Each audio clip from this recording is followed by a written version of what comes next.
Et dans l'actualité des idées aujourd'hui, la fin du modèle social français. On en parle avec notre invité, le journaliste Romaric Gaudin, resté 15 ans à la Tribune. Il a rejoint Mediapart en 2017. Après un premier livre sur le business du foot, il publie aujourd'hui La guerre sociale en France, un ouvrage qui paraît aujourd'hui même à la découverte. Un ouvrage de théorie politique et économique où il analyse le projet du candidat Macron, repris par le président. Un projet économique imprégné, selon lui, de pensée néolibérale. Bonjour à vous, Romaric Gaudin. Bonjour. Emmanuel Macron, président du capital et non plus du travail. Est-ce que c'est vraiment nouveau? Qu'est-ce qui le distingue fondamentalement de ses prédécesseurs? On a traité dans le journal de Thomas Cluzel, bien sûr, de cette actualité qui est le décès de l'ancien président de la République, Jacques Chirac. Je vous propose encore d'écouter ces mots. Jacques Chirac autour du modèle social français, ou plutôt de la fracture sociale, terme qui lui était largement attribué et attaché depuis qu'il avait prononcé ces mots. D'un côté, il y a ceux qui s'en tiennent toujours aux mêmes recettes. Attendant le retour de la croissance, ils pensent rassurer en ne modifiant qu'un minimum de choses. Ils font tout, disent-ils. Ils font tout, disent-ils, pour éviter une fracture sociale comme si celle-ci n'existait pas déjà. De l'autre côté, il y a ceux qui continuent de croire à la force de l'idéal républicain et qui donnent la priorité à la cohésion sociale. Voilà, est-ce que la description que Jacques Chirac fait là, en 1995, vous semble juste aujourd'hui ? Oui, c'est une description qui, en fait, est, comme toujours avec Jacques Chirac, très polysémique et qui décrit véritablement cette difficulté que j'essaye de décrire dans le livre, de voir arriver un nouveau paradigme économique, un nouveau paradigme dominant, qui est celui du néolibéralisme dans les années 70, 80, et de devoir gérer le modèle social issu de la libération dans ce cadre-là. Et Jacques Chirac, comme je l'ai dit tout à l'heure, il essaye véritablement de s'adapter, parce que depuis, en fait, le modèle français a beaucoup bougé, en fait, évidemment, depuis les années 70, c'est plus du tout le même, mais tout en essayant effectivement de conserver cette cohésion sociale, qui est un élément, je pense, assez particulier à la France, parce que tous les gouvernements qui ont essayé effectivement de faire des chocs libéraux sur l'économie française, et Jacques Chirac a été l'un d'eux en 86,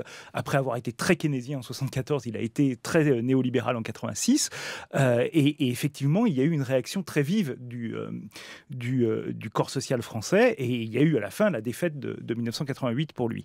Et en 1995, évidemment, il est dans la situation finalement où, disons que M. Balladur est dans la situation où lui était finalement à la fin de 1988, et donc, il prend en compte cet élément de fracture sociale en disant, on doit avancer dans le néolibéralisme tout en prenant en compte cette cohésion sociale.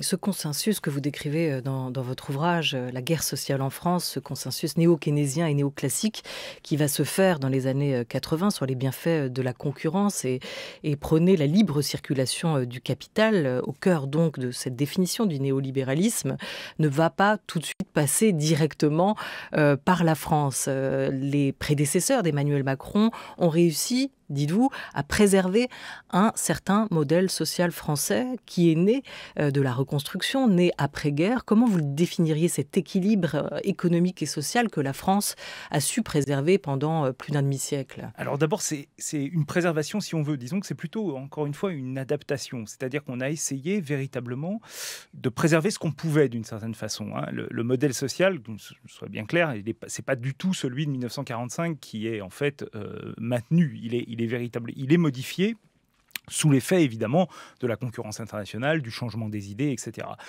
Et ce qui est assez intéressant, c'est de voir que, en fait, les élites françaises, elles, sont converties depuis les années 70 et 80 à ce corps d'idées, à ce corpus d'idées.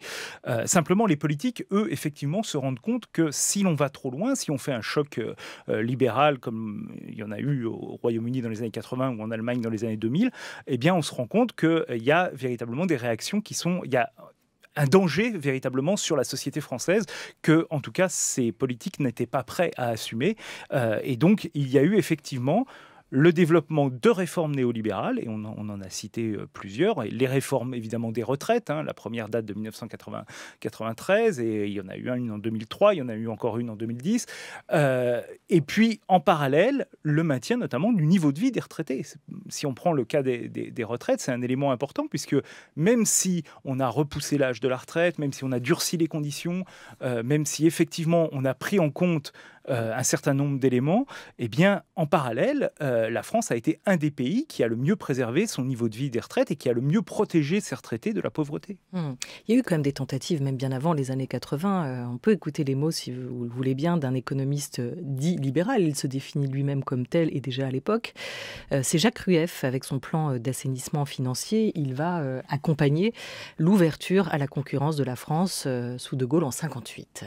Dans mon esprit, l'entreprise d'assainissement financier de 1958, qui elle a été appliquée intégralement, ne pouvait porter tous ses fruits que si elle était suivie d'une part d'une réforme du crédit et d'autre part d'une suppression des principaux obstacles à l'expansion économique. L'équilibre financier, ce n'est pas une fin en soi, c'est un moyen. La fin, c'est l'expansion économique, c'est-à-dire l'augmentation du bien-être. C'est la création d'une situation qui permet à l'avenir de mieux sortir du passé et qui supprime tout ce qui fait obstacle à ce qui veut naître. Toutes les fois qu'une situation existe, elle tente à se défendre contre ceux qui tentent à la modifier. Toutes les fois que des gens sont en possession d'État, ils cherchent à écarter ceux qui tentent à les suppléer ou à les remplacer et qui de toute façon les remplaceront. Il est très heureux que les hommes soient mortels à cet égard, car quand on ne supprime pas les obstacles, c'est la nature qui charge de les supprimer. Vous revenez, vous, longuement, Romaric Gaudin, sur la commission Attali dans cet ouvrage. Est-ce qu'on n'a pas là une commission, un plan pionnier avec, et sous la gouverne de Jacques Rueff, une première tentative d'ouverture ou de libéralisation qui voit le jour ? Ce qui est intéressant, c'est que le néolibéralisme, c'est pas du tout une pensée qui est anglo-saxonne. C'est une pensée qui est aussi française, qui a une tradition française. Et Jacques Rueff en est le représentant. Et ce qui est intéressant, c'est qu'en fait, dès le départ, dès les années 40-50, le modèle français est un modèle hybride, c'est un modèle mixte. Et c'est un modèle qui est déjà sous le coup de la critique, notamment de Jacques Rueff, des penseurs libéraux. Et en fait, il y a une dynamique.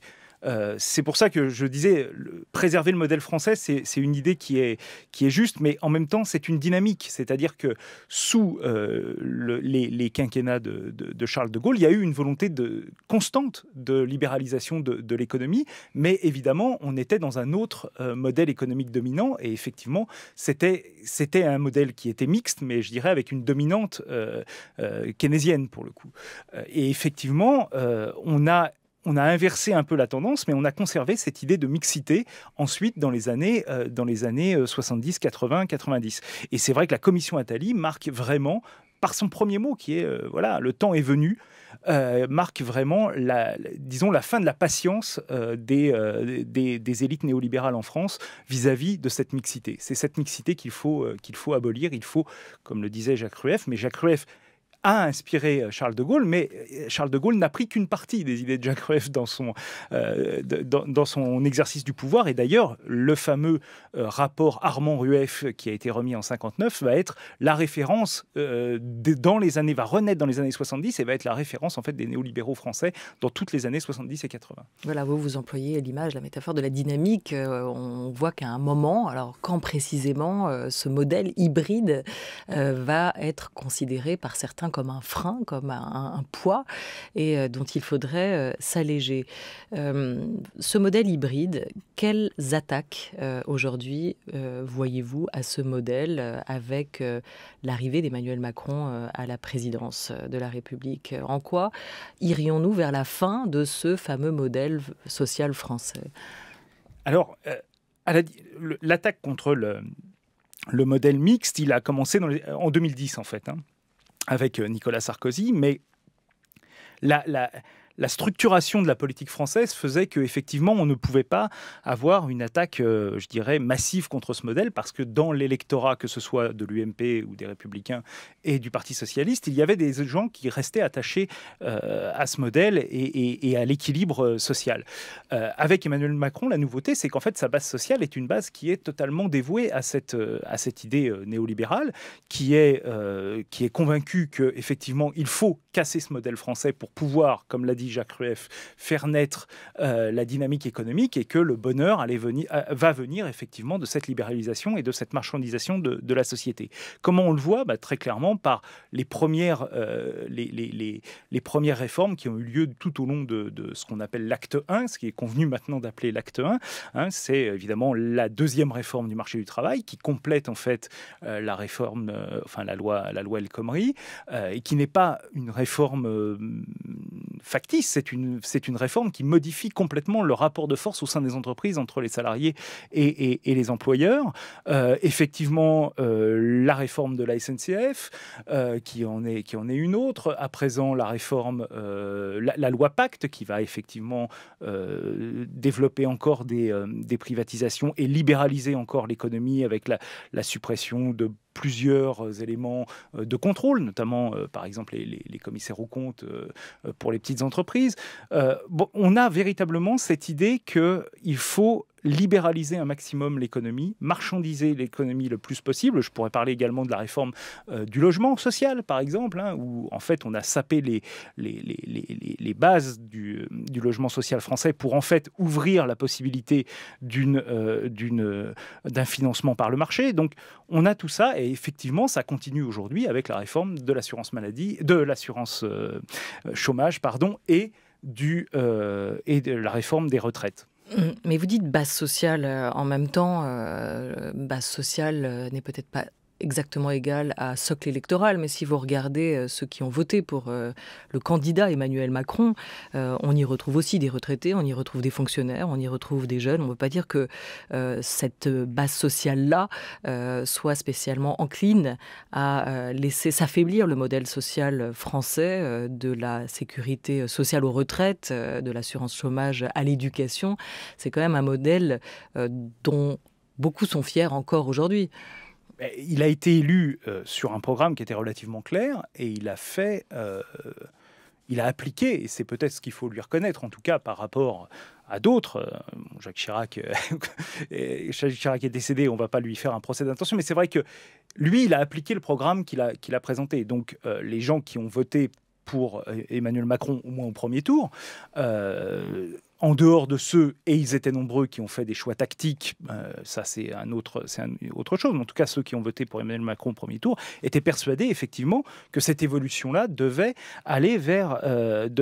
apporter le bien-être en France. Ce qu'on voit actuellement, notamment avec les européennes, c'est qu'en fait on a une modification de cette base électorale qui est de plus en plus vers la droite, et donc on a une sorte de fusion de ceux qui au centre-gauche ont toujours défendu des réformes néolibérales, et de ceux qui, au centre-droit, ont été également les défenseurs de cette évolution. 2015, on va écouter sa définition du mot libéral. Dans son ouvrage programmatique Révolution, il dit bien qu'il ne s'agit pas de s'adapter servilement au monde. Il propose un libéralisme offensif, et c'était déjà le cas quand il était ministre de l'économie. On l'écoute. Le mot libéral, il a beaucoup de significations philosophiques, politiques, et donc là aussi, les gens n'entendent pas forcément la même chose derrière ce mot. Et si libéral, ça veut dire abolir toutes les règles et laisser la loi du plus fort s'exercer, je ne suis en aucun cas libéral. Et la loi que je porte, on aura l'occasion d'y revenir à plusieurs reprises, en particulier sur l'ouverture des commerces de détail le dimanche, elle est tout sauf libérale. Parce qu'elle remet des compensations, elle remet des règles, elle remet plus de justice. On en parlera. Et donc, si simplement être libéral, c'est trouver les bons endroits pour mettre la règle, réussir à déverrouiller les choses pour libérer des énergies dans un cadre, préserver la justice en étant efficace. Alors je veux bien assumer ce terme. Voilà, sa définition. Oui, c'est pour ça que j'ai commencé mon ouvrage par une partie un peu plus théorique où j'essaye de définir ce qu'est le néolibéralisme, qui effectivement n'est qu'une forme de libéralisme. C'est pas ce qu'on entend, ce qu'on peut entendre par libéralisme, voilà, ou ultralibéralisme ou des choses comme ça. Et le néolibéralisme, il se définit par le besoin en fait de l'État de garantir le fonctionnement des marchés. Et c'est pour ça qu'il a eu aussi ce succès à gauche, au centre-gauche, parce qu'il promet des marchés qui produisent la justice. Et donc effectivement, il y a dans cette idée néolibérale l'idée que si on encadre les marchés non pas de l'intérieur, mais simplement en les laissant bien fonctionner, en leur permettant un fonctionnement harmonieux, en donnant parfois quelques compensations, eh bien, on aura effectivement une justice sociale qui sera, je dirais, sortie de cette loi du marché. Alors, si telle était l'intention, vous le racontez à la fin des années 2000, déjà, quand il y a radicalisation des élites, il va y avoir la crise financière qui va les freiner, les stopper dans cet élan. Est-ce qu'aujourd'hui, la crise écologique va jouer, à vos yeux, Romaric Gaudin, le même rôle ou la même fonction? Est-ce que le coût écologique des politiques libérales est évalué? Est-ce on va être forcés, de toute façon, en France comme ailleurs, de stopper cette course effrénée? C'est une question qui est complexe. D'abord parce que si on regarde ce qui s'est passé après la crise de 2008, on se rend compte que, à part un bref moment de panique qui va de l'automne 2008 à mars 2010 à peu près, en fait, cette crise a été utilisée pour le néolibéralisme pour progresser encore plus. Et c'est notamment avec la transformation de la crise financière en crise de la dette publique en zone euro à partir de 2010. Et effectivement, un des points de basculement que je vois dans l'histoire économique de la France, c'est à l'automne 2010, lorsque Nicolas Sarkozy, à la fois impose sa réforme des retraites et entre dans une politique d'austérité. Mais pour ce qui est de la crise écologique, il n'est pas à exclure qu'on nous propose, et c'est un peu ce qu'on fait actuellement, qu'on nous propose de régler cette crise par le marché. Et donc en laissant faire le marché, en incitant par des incitations fiscales les entreprises à se verdir, on peut espérer, c'est en tout cas ce qui semble se dessiner en termes de politique économique et écologique de la France, on espère que le problème se réglera. La réalité, c'est que c'est un peu l'inverse qui se passe, puisque en fait, le modèle néolibéral, l'économie néolibérale, elle a été sauvée par un élément, par deux éléments, sont les banques centrales, les achats d'actifs sur les banques centrales. Or, ces achats d'actifs, ce sont des achats d'actifs d'entreprises polluantes. Et deuxièmement, ça a été la relance chinoise qui s'est faite absolument n'importe comment et qui contribue beaucoup au réchauffement climatique aujourd'hui. Voilà, pour comprendre aussi votre raisonnement, et j'invite les auditeurs à lire votre ouvrage pour en connaître le détail. Terminez quand même par cette situation actuelle, à vos yeux, qui donne à ce livre ce titre, La guerre sociale en France. On aurait glissé du traditionnel conflit social qui pouvait encore ouvrir sur un compromis social à la guerre sociale. Pourquoi ? Parce qu'en fait, on se retrouve face à une position néolibérale radicale, où effectivement, tout ce qui relève du modèle social traditionnel, du modèle coopératif, du modèle de solidarité qui a été mis en place à partir de 1945 est conçu comme une entrave et un obstacle. Et donc, progressivement, on réduit tous ces obstacles. Et donc, on va créer, en fait, encore plus de précarité, encore plus de pauvreté, et on va créer une radicalisation en face, effectivement, d'une partie de la population qui sont les victimes de ces politiques. Et je pense que pour ceux qui croient à un acte 2 un peu différent, il faut regarder de très près ce qui s'est passé avec la réforme de l'assurance chômage, qui est la conséquence directe de la suppression des cotisations chômage en 2018. Et donc, je pense que c'est pour ça qu'on va vers un conflit plus ouvert. Merci à vous, Romaric Gaudin. La guerre sociale en France, votre nouvel essai vient de paraît même aujourd'hui à la découverte. Merci d'avoir, entre guillemets, joué le jeu, parce que cette émission a été raccourcie. C'est la grande nouvelle du jour. Le titre qu'on a développé longuement dans le journal de Thomas Cluzel, l'annonce de la mort de l'ancien président de la République, Jacques Chirac.